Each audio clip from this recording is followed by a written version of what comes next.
여리고성 그리고 아이성, 이것이 이제 이스라엘 백성들에 의해서 점령당했죠. 그리고 기브온 주민들이 이스라엘과 화친했다는 소식, 이것이 가나안 사람들에게 들려졌습니다. 특히 예루살렘 왕인 아도니 세덱은 그 소식을 듣고 크게 두려워하였어요. 이 기브온 성읍, 그러니까 기브온 사람들이 이스라엘과 화친하지 않았습니까? 그 말은 뭐냐면 이제 항복한 거죠. 이 기브온 성읍은 엄청나게 큰 성읍이고 아주 군사도 막강하고 아이성에 비하면은 엄청난 성이에요. 근데 그렇게 기브온 성읍이 이스라엘에게 화친을 했다라는 이야기를 듣고 이 예루살렘 왕 아도니 세덱이 두려움에 빠집니다. 그리고 이렇게 이제 가나안의 성읍들이 이스라엘에게 항복하면은 안 되니까 이제 이스라엘에게 화친을 했던 이 기브온 성읍을 이제 점령하려고 그러죠. 아마도 이제 배신자 아닙니까?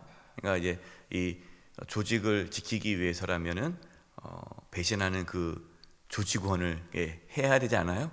그것처럼 이제 네가 우리를 배신해? 이스라엘과 화친했어? 가만두지 않겠다. 그렇게 해야 다른 성읍들도 무서워서 이스라엘과 이제 화친을 하지 않겠죠. 그래서 본보기로 하는데 혼자 힘으로 도저히 안 되겠는 거예요. 그래서 아모리 족속에 있는 다른 왕들, 네 왕들에게 부탁을 합니다. 근데 그 왕들이 이 아모리 족속이라는 족속은요, 그 가나안 족속 중에 강력한 족속이에요. 아주 힘이 세고 군사력도 대단하고, 그리고 지금 나와 있던 이 아모리 족속의 왕들은 다 성들이 크고 아주 강한 군사를 갖고 있는 대표적인 왕들입니다. 근데 그 한 나라, 이 한 성읍도 이스라엘이 점령하기가 쉽지 않은데 연합군이 온 거예요. 5왕, 이 아모리 족속의 5왕이 연합해서 모든 군대를 이끌고 기브온을 이제 공격합니다. 당연히 이 전쟁에서는 이길 수가 없죠. 특별히 기브온 사람들이 쳐들어온다는 얘기를 듣고 두려워서 이제 여호수아에게 도움을 구합니다. 똑같이 하나님 말씀을 들어도요, 이게 반응이 달라요. 기브온 왕은 하나님의 말씀을 듣고 두려워서 하나님을 섬기지 않았습니까? 근데 이 예루살렘 왕은 똑같이 들어도 다른 쪽으로 반응을 하는 거예요. 그러니까 하나님께 굴복해야 되고 하나님 앞에 엎드려야 되는데 오히려 하나님을 대적하고 또 다른 길을 찾는 겁니다. 혹시 우리도 이 예루살렘 왕처럼 그렇게 살아가고 있지 않습니까? 내가 어떤 인생에 어떤 어려움이 찾아왔을 때, 두려움이 찾아왔을 때, 나를 도와줄 사람이 누가 없을까? 누가 없을까? 자꾸만 주변의 사람들을 찾고 도움을 구하고 하나님이 아니라 다른 것을 의지하고 있지는 않습니까? 그렇다면 우리는 예루살렘 왕하고 다를 게 없어요. 물론 우리는 다른 사람들의 도움이 필요합니다. 도움이 필요 없다는 게 아니에요. 그래서 다 연락도 끊고 나는 오직 하나님만 바라보겠다, 그건 아닙니다. 우리가 어떻게 다른 사람의 도움을 안 받을 수 있겠어요? 도움을 받죠. 저도 목회하면서 참 우리 부목사님들에게 도움을 많이 받아요. 그래서 참 감사하죠. 나 혼자 다 할 수 있어, 그럴 수 없거든요. 그래서 우리 부목사님 도움 받고, 우리 장로님들의 도움을 받고, 또 우리 권사님, 우리 성도님들의 도움을 받고, 또 주변에 또 아는 또 목사님들의 또 도움도 받고, 이렇게 그렇게 도움을 받고 살아가는 거예요, 우리가. 하지만 그분들을 의지해서는 안 되죠. 돈을 의지해서는 안 되고 사람을 의지해서는 안 되고 우리가 의지할 분은 하나님 한 분만 의지해야 되는 거예요. 하나님은 우리의 중심을 잘 보십니다. 우리가 모든 사람에 대해서 또 주변에 우리 갖고 있는 것에 대해서 그것이 필요 없다는 건 아니고 감사하고 고마워하고 그래야 되지만 우리 인생의 문제를 해결하실 분은 오직 하나님 한 분이라는 것을 확실하게 믿고 나아갈 수 있기를 바랍니다. 예루살렘 왕의 요청대로 아모리 족속 왕들이 모였습니다. 5왕이 모였어요. 이제 여호수아도 이제 기브온 사람들이 도와달라는 얘기를 듣고 이제 가는 거예요. 근데 이 여호수아 마음이 어땠을 것 같아요? 두려웠습니다. 왜냐? 안 갈 수는 없어요. 하친을 했기 때문에 안 갈 수는 없어서 가긴 가는데, 이 한 왕도 아니고 이 아모리 족속의 5왕이 연합해서 온 큰 대군과 싸운다는 것은 정말 이거는 이길 수 없는 전쟁이에요. 그러나 여호수아는 어쩔 수 없이 또 조약을 맺었으니까 가는 겁니다. 그 마음에 두려움이 가득했을 거예요. 그때 하나님께서 이렇게 말씀합니다. 8절. 그때 여호와께서 여호수아에게 이르시되 그들을 뭐 하지 말라? 두려워하지 말라. 내가 그들을 내 손에 넘겨주었으니 그들 중에 한 사람도 너를 당할 자 없으리라 하신지라. 지금 여호수아 마음에 두려움이 있었단 말이에요. 하나님 두려워하지 말아라. 내가 그들 너에게 넘겨줬다.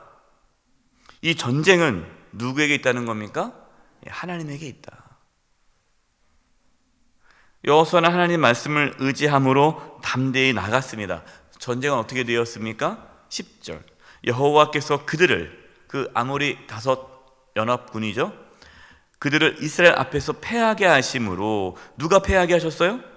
하나님께서 패하게 하심으로 여호수아가 그들을 기브온에서 크게 살육하고 벳호론에 올라가는 비탈에서 추격하여 아세가와 막게다까지 이르느니라.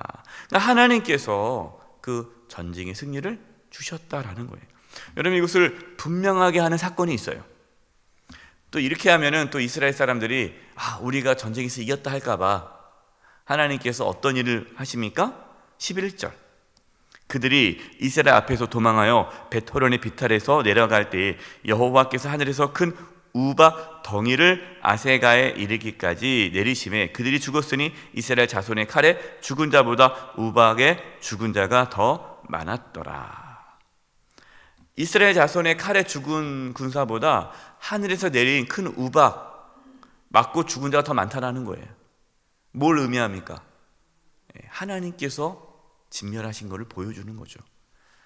궁금하죠? 아니 우박 먹고 죽나? 그런데 여러분, 이 히브리 이 언어에 여기서 큰 우박 덩이는요, 돌덩이입니다. 돌덩이. 하늘에서 돌덩이가 내려온 거예요.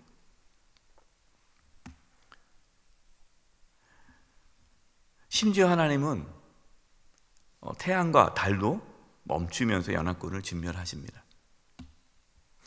이제 해가 어두워지면은 더 이상 추격할 수도 없고 더 이상 이제 전쟁을 할 수가 없잖아요. 그러니까 이제 여호수아가 완전히 진멸하려면은 해가 기울어지면 안 돼요. 그래서 이제 기도하는 거죠. 하나님한테 해를 멈춰달라고, 달이 올라오지 않도록. 이 당시에 사람들은 해가 움직이는 걸 생각했잖아요. 지구가 원래 도는 건데. 그래서 지구가 멈추게 해달라고 기도를 하지 않고 그 당시의 생각에는 해가 움직이는 거니까 해를 멈춰달라고 기도를 합니다. 근데 하나님께서 그 기도를 들어주세요. 놀랍지요. 여러분, 그 순간 지구가 멈춘 거예요. 이거는 엄청난 사건 아닙니까? 뭘 말씀하시는 거예요? 하나님은 우주 만물을 다스리시는 분이죠. 여러분, 우리가 하나님을 너무 이렇게 과소평가하면 안 돼요. 하나님은 우리가 상상할 수 없는 분이십니다. 14절입니다. 여호와께서 사람의 목소리를 들으신 이 같은 날은 전에도 없었고 후에도 없었나니 이는 여호와께서 이스라엘 위하여 뭐 하셨다? 싸우셨음이니라. 여러분, 두려워하지 마세요. 우리 인생에 어려움이 찾아옵니다. 늘 평안하진 않아요. 정말 내가 감당할 수 없는, 숨이 탁 막히는 그런 문제들이 내 인생에 턱턱 놓여져 있어요. 여러분, 어떻게 하시겠습니까? 하나님을 찾으셔야 돼요. 하나님께 구하셔야 돼요. 전쟁의 승리는 하나님께 있어요. 승리는 하나님의 손에 있어요. 그렇기 때문에 하나님이 함께 하시면 승리하는 겁니다. 중요한 것은 우리가 하나님이 우리와 함께 할 수 있도록 우리가 늘 하나님 앞에 거룩함을 유지하고 정직함으로 하나님께 엎드리고 하나님을 온전히 신뢰하고 의지하고 말씀에 순종하며 나아갈 때에 하나님은 우리에게 승리를 주십니다. 우리가 힘써야 할 부분은 하나님과 함께 하는 거예요. 저와 여러분, 오늘도 또 앞으로 인생 가운데 어떠한 인생의 문제 앞에서도 두려워하지 마시고 하나님은 나와 함께 하심으로 승리한다는 그 믿음으로 담대히 이 세상에서 나아갈 수 있기를 간절히 축원드립니다. 기도하겠습니다. 하나님 아버지, 저희들에게 믿음을 부어 주시옵소서. 담대한 마음을 주시옵소서. 환경을 바라보지 않게 해주시고 하나님을 온전히 의지하고 신뢰함으로 하나님이 함께함으로 승리하는 삶을 살게 하여 주시옵소서. 예수님의 이름으로 기도드립니다. 아멘.